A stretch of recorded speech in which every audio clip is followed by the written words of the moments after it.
so excited today because I have with us a guest. Many of you all, I'm sure, know her, or you guys have read her column or seen her on TV. She's Michelle Singletary, and she's going to help us today just allay a lot of the fears that we have, in this crazy time that we're in. But she's a columnist. She's a speaker. She's a mother. She's a wife. You know what? I'm not even going to keep on going. I'm going to let Michelle tell you more about herself. Michelle, thank you so much for joining us. Oh, it's my pleasure. And can you just tell us a little bit more? I know that you do a lot. You are a speaker, you are a columnist, but many people know you because of your sage financial wisdom, and you give us a good talking to. So can you just kind of tell us more? Yes, I have a column for the Washington Post that appears in the Post on Wednesdays and Sundays and is syndicated in about 100 newspapers across the country. So most people know me through the column. I also have a weekly electronic newsletter that people can subscribe to by just going to the Washington Post site, WashingtonPost.com. And so I write about personal finance, everything from, saving for your kids' college education to some basic investing advice to how to deal with family and money issues. So cover quite a number of issues related to personal finance. Wow. Now, when you say personal finance, many of us hear that term, but what exactly is personal finance?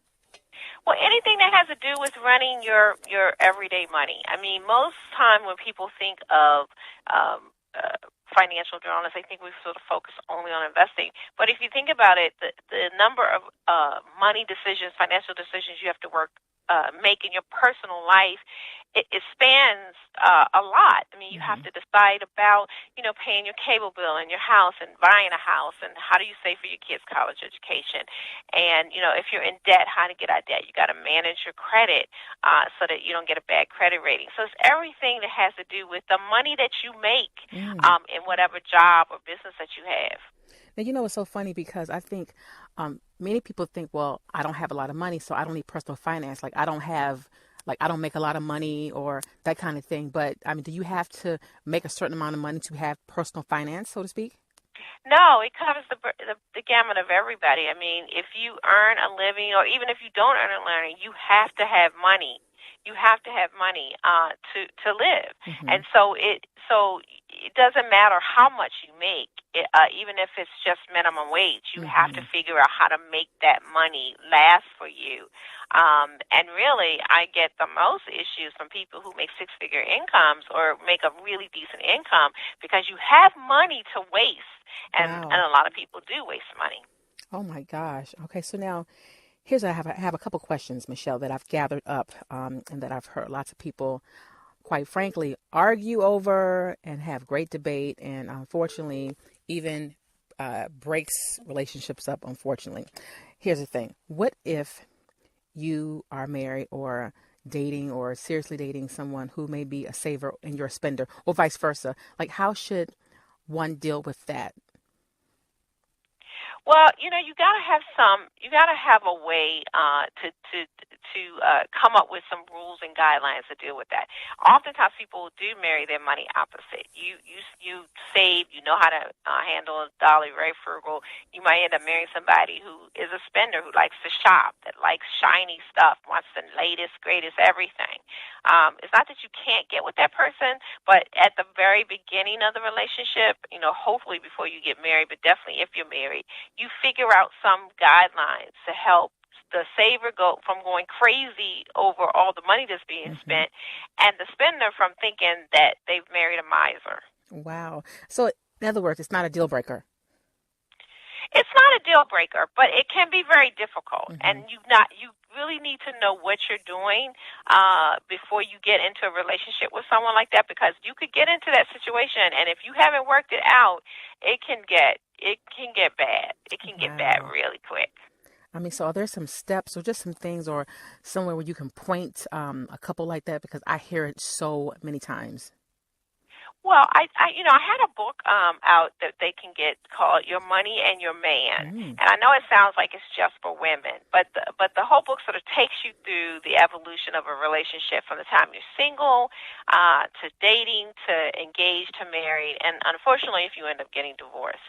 And so in there, there's chapters, especially for those if you're married. There's chapters on sort of some of the rules that you need to put in place if you're married. Like, for example, if you're really money opposites, you might need to have a rule that says you're only going to spend a certain amount of money, and anything above that, you have to discuss it with your spouse. You both have to agree, and it could be $25 or $200. One of the rules my husband and I have put in place for our own marriage is that neither of us, you can't buy anything. It takes two yeses and one no for any purchase. So if, like, say we want to buy a car, Mm-hmm. well, both of us have to agree to that. That's a major thing. And if one of us says no, it can't be bought. Wow.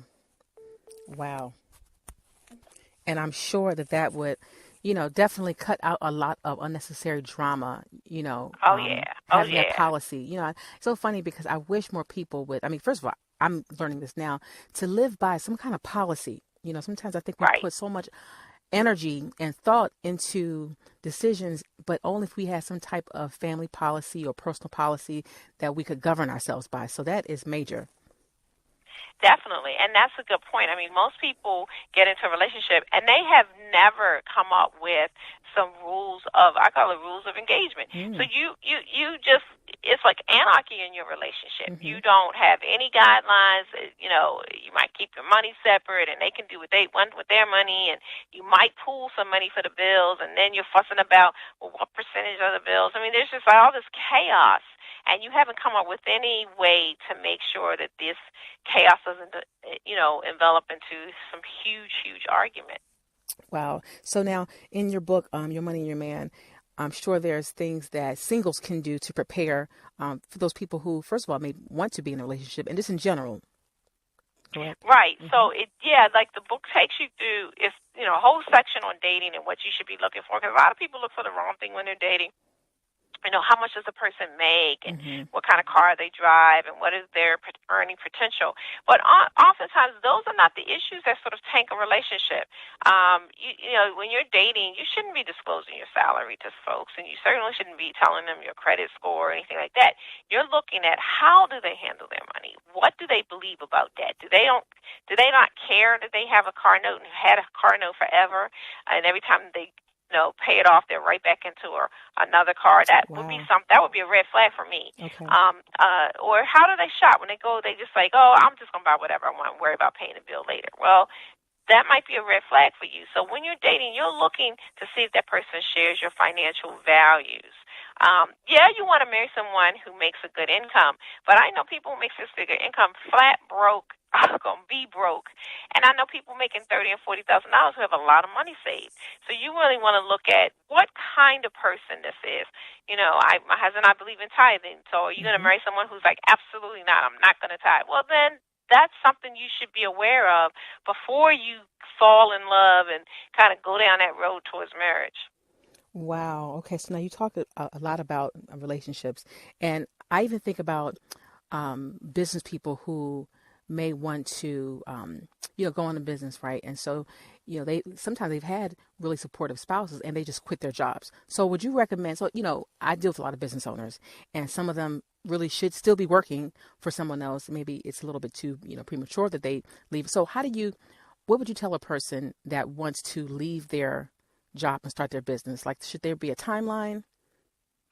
Well, first of all, you better make sure you have definitely discussed this with your spouse and you're both in agreement. And Mm. I personally, if I were married to that person, I would not want them to do that until there is a certain amount of savings in our bank account to cover. Because most businesses, it takes from 6 months to a year, and maybe even 5 years Mm-hmm. before they earn a profit. That is, if you've got a business where you're selling stuff. Now, if you're selling sort of your intellect, that's a little different. Mm-hmm. So, like, if you want to be a consultant or something, but I would certainly want to know. I'd like to see a business plan in place. I'd like to see that that person has spent some time in that business, either volunteering or working for somebody else. That we've got savings, so that if they spend, 6 months or a year or even 2 years without an income, that there's money in the bank to cover the income that they'll lose while they're trying to get this business started. So there's a lot of groundwork that you Wow. should be doing before you dump this on your family. Yeah, I'm going to go out and sell cookies. Right. Well, you got to have a plan in place, because what if it doesn't have an exit plan? What Yeah. if you try it out and you don't? There's a high rate of failure among entrepreneurs and small businesses. So at what point do you say, okay, this is not working, and you go get a day job? So you got to have an exit plan as a backup plan in case the business doesn't launch. Wow, so funny because I always tell my clients who are thinking about that, I say, you know what, think of your employer as a client. So if you want to feel good about yourself, think, hey, I'm on location today. I'm at my client's site, and you work for your employer like it's a client. You give them their 8 hours. You have your Exactly. check, and this is your biggest client, so to speak. Just to kind of think about how can they operate in their passion while I work. And quite frankly, I feel like some people, should not be an entrepreneur. Everybody Right. cannot be a business owner, obviously. And I always Right. like to encourage them to say, "What is your life work?" And sometimes, the life work can happen within an organization, and sometimes it can happen, in your own business. So I think that is so helpful. Um, Yeah, a lot of people think they can run a business or business owner, and they should not be wow. responsible for anybody's income. Because it's a hard thing to be an entrepreneur, and they may not be good at selling themselves, which you have to do. Wow. I wouldn't. I'm sort of like an entrepreneur, but by default.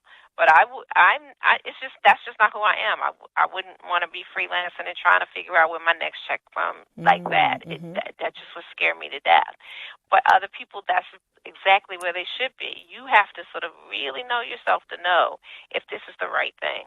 Wow. So now you mentioned earlier like credit and debt and so forth and credit score. Most of our listeners are women. There's some men as well. But how do you think credit and all these kinds of things disproportionately affect women? And then from there, even African American women or women of color, how do all this affect women? Well, when you look at the statistics, it does show that women, when it comes to men and women in terms of the credit score, it's about the same. Mm-hmm. When you talk about African American women or minorities, it can that there's definitely a discrepancy in the kind of credit that they have. But that's probably more to the fact of they may just be new into the credit field. They often tend to be in predatory loans, which charge more, and if it charges more, it makes it more difficult for them to pay. So there's a lot of other factors. Wow. But generally speaking, overall, Mm-hmm. across the board, when you hold, steady for income and education and stuff, women and men and the credit score is pretty much the same. Wow. Okay. And so now, which brings me to my next question as well. Lots of people, whether they be boomers or Generation Xers and even millennials and Generation Y and so forth. First of all, is there ever a time where it's too early or too late to begin to save for retirement? Nobody wants to think about that, Yeah. but can you just kind of elaborate on that? Yeah, there is. The thing about it is, if we could get young folks to start saving the moment they start earning some money out of college, or as a young adult after turning 18. Oh my gosh, you would have to save so much less than if you wait to your 30s or 40s. And unfortunately, when people first starting out, they don't think they have enough to save for retirement. Or keep thinking, oh, I have time. It's going to be, so I'll have time to save for it. When in fact, there is not as much time as you think, and the sooner you start, the more you'll have. And so even if it's just $20 or $100 a month, save something as soon as you can. If you start in your 20s, you'll have so much money. You'll be a millionaire by the time you Wow. retire. Oh my gosh. I remember I had this one client and her father began to save, I think probably in his late 20s or 30s. And by the time he passed, and he was a millionaire. And even before then, he Hmm. was able to really enjoy a nice retirement. And I think his wife had become ill and was able to put her in one of the best, assisted Wow. livings. And she lived well until she, succumbed to her illness. But just, this man was not a rich guy. And I always thought about that. And he had what they Right. called a no-go account. And she would always joke about her dad's no-go account. So that reminds me of that when you shared that. Right. Yeah. I mean, it's unfortunate that not enough people sort of think about, making sure that they save as soon as possible, because you really can be a millionaire if you start early enough and Wow. without taking a whole lot of risk either. And you know, it's so funny because you talk about entrepreneurs and so forth, and even folks who work for an organization. We always want to think about how can we make more money, but there's a simple solution.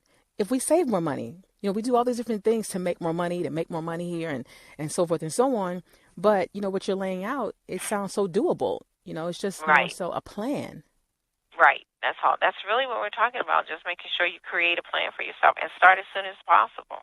Wow. So how can you give? Can one be hopeful in this time if they haven't done all those things before? I mean, is there a reason for them to be optimistic at this Oh, point? absolutely. I mean, even someone in their 50s. I Hmm. mean, the thing is, it's never too late to save for retirement. Now, you're not going to have maybe the retirement of your dreams. That's what you might have to give up on, or you might not be able to like pick up and move to another state, or you might have to live with your children, your adult children, or move in with a sister or a cousin like that. You might not have the retirement that you dreamed of, but you most certainly can do this. Things gonna be a little tighter. But I don't believe that it's ever really too late. You just have to maybe change your expectations about what your retirement is going to look like. Wow, wow. That's powerful, and it's really good to hear. Now I know you have another book called the 21 Day Financial Fast. Can you Hmm. tell us more about that? Because I've seen it; it's gone viral. I mean, just the people talking about it every year. I know that lots of people do the fast. Can you tell us more about that? So the financial fast was created out of a ministry that I run at my church at First Baptist Church of Glenarden in Maryland, and it came out of a ministry called Prosperity Partners Ministry. And so, as part of that ministry, we do monthly workshops, and then we match people up with really a money mentor. And so the whole idea is to help people along the process as they budget, as they try to get out of debt. Oftentimes you need an accountability partner. Mm, And so the fast came out of that ministry. And so for 21 days, you can't buy anything that is not a necessity, and you can't use credit. mm. And so by necessity, you What does that mean? get your medicine, Mm-hmm. groceries. You pay all your bills Okay. as you normally would, but you can't go shopping. You can't go out to eat. Can't go to the movies. And the whole idea is to shut down all your consumerism Wow. so that you can really focus on how are you spending your money. We spend so much money without realizing how much we're spending. Right. Right. So when you do the fast, you start realizing, whoa, I spend that much on lunch. My husband and I were just working with some couples who just finished a fast, and the stories were amazing. One couple found they had $2,800 extra Oh, in their account. Another couple's whoa. $900. It was Whoa. just like crazy, Oh like my just from goodness. eating out. Just eating out by cutting out eating out. It was amazing. Now, what would you tell people? Because you hear different thoughts, and I think I may know the answer, but I just definitely want some fresh insights. What would you tell people who say, "Well, you know what? I want to stimulate the economy. I want to spend money and infuse money into the economy. So if I stop spending, then how will I do that? How am I being, a conscientious consumer? I want to be Well, able to those are put people who money." just want to spend. Uh huh. Because for the fact of the matter is, I'm not saying, first of all, it's just 21 days. And you're still stimulating the economy because you're still paying your bills. You're Hmm. still paying your electricity bill. You're still paying your cable bill, your cell phone bill. I mean, there's a lot of stuff you still do while you're on the Right. fast. And it's just for a season. So when the fast is over, you'll look back and go, okay, I spent $900. Well, maybe I could only need to spend two or Mm-hmm. one. And so you're still going out to eat, but just not so much. And you can worry about the macro economy, but the macro economy is not going to worry about your micro budget Hmm. when it comes time to send your kids to college, and you don't have the money to pay for it, and you Wow. have to borrow. So you have to really take care of your own finances first Hmm. before you try to worry about what's going to happen to the macro economy. Wow, that's powerful because I've heard that. Like, oh, you need to spend, you need to put money out Yeah, there that's in the crazy town talk. atmosphere, and you want Yeah, to tell the world that I'm gonna spend, I'm worth in the investment and all this and that. I'm like, well, you can't afford it. You have to Right. put Now these that's crazy town talk. right Yeah, you don't pay expensive attention to stuff like programs that. right on your Right. credit card. Then always think about what you say. Like, do you feel good paying that bill? Like, Right. that's probably not a good expense because you're still paying that bill and you don't feel good paying it. Exactly. Exactly. Wow. Now, how can folks get this book in their hand or any of your books in their hands? Well, actually, if you can't afford it, it's at the library. Okay. At your local library, or you can ask them to get the book. It's on all the major book sites, Mm-hmm. Barnes and Nobles, Amazon. You can go into any major bookstore, actually any bookstore, and order it. Mm-hmm. And it's in paperback, so it's very affordable. I think it's like maybe $13 or $14. Amazon might have it even for 10. So it's very easy to get. Okay. And then you mentioned Prosperity Partners as well. How can folks learn more about Prosperity Partners? Well, you can go to my website about the ministry, prosperitypartnersministry.org. And if you do Prosperity Partners and my name, Michelle Singletary, it'll come up. And if you're in the DMV area, you're welcome to come to the meetings. They're open and free. You do not have to be a member of our church. And we meet the first Saturday of every month. Wow, that's awesome, Michelle. And so now, what else are you doing? Anything exciting these days that you want to share? Well, I just always, if people sign up for the electronic newsletter, they'll Mm-hmm. get a lot of personal finance information, a lot of things that will help them manage their money. Mm-hmm. Certainly, try to fast. I mean, it will Mm-hmm. really change your life. You'll just be like, Wow. whoa.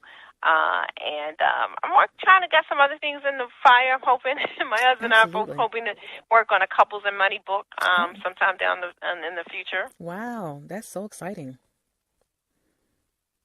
Yeah, I'm really looking forward to it. That's cool. Well, Michelle, thank you so much for just sharing and empowering us with this information. Because let me tell you something. Now we are with no excuse. We've gotten That's some right. really good insight. I'm really really happy. I'm really grateful that you could hop on here and just share some nuggets with us. Oh my, And I'm yeah, happy too. I think it's a good thing to talk about it. I'm always happy to talk about finances and really get people more engaged with their money. And you don't have to be. It is a scary it thing. I will give you is. that. And it's very intimidating. But you got to still do it. Oh my And you're gosh. only going to create wealth for yourself by getting the knowledge that will help you make smart money decisions. I always like to think about it like it's like hopping on the scale, counting your money, and going to the doctor. Mhm. I mean, who wants to do it? Mhm. But it's so good when we do because then we know where we are and we can Exactly. kind of Yep. move forward. Um, Absolutely. That's you know, absolutely true. Very not true. wow. So Michelle, thank you again, and everybody out there, you guys have been equipped today. And again, thank you guys for hopping on with us. And until the next time, I'll see you on the flip side. Oh, in the meantime, don't forget to visit my website and where you get updates and insights on all the